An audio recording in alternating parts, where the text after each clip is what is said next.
In this video I'm going to review some fonts on Amazon, and I'm going to compare good fonts with bad fonts on a journal cover. But first, don't forget to subscribe and also hit the bell icon for further notifications. Link to my Facebook group and my free class with the opportunity to also check out my course is under this video. So first I'm going to look at good fonts, and this journal looks quite nice, has a good rank,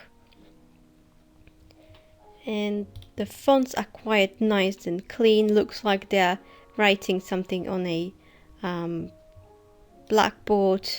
It looks interesting, looks very nice from the distance.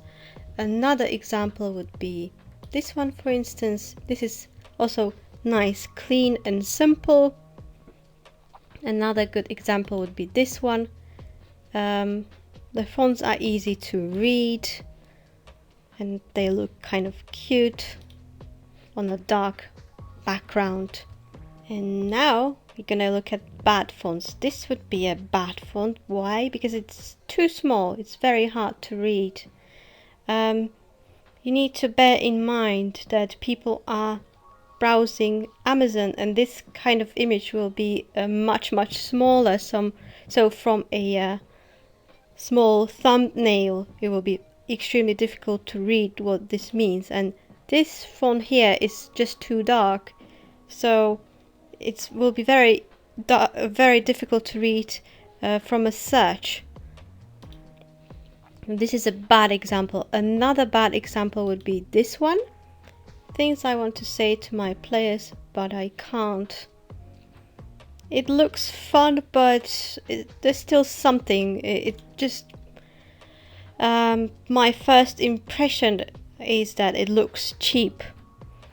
The fonts are very strong and in bold.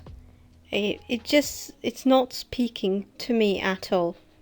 Another fonts I just want to show you are these. This is a lot cuter, but I just don't know how I should be reading this. People should seriously stop expecting normal from me, because you have to go from here, then to the right, and down here. This font is difficult to read, so I just can't read it quickly. It takes me a while to read all this title, so I'm just not bothered to read it at all. Let's have a look at the last one. This is a journal for scientists. To be honest, it's too noisy here. There are just way too many things. These lines here and these images here, it's difficult to read. It's just not talking to me at all. So I wouldn't buy this journal just because of that.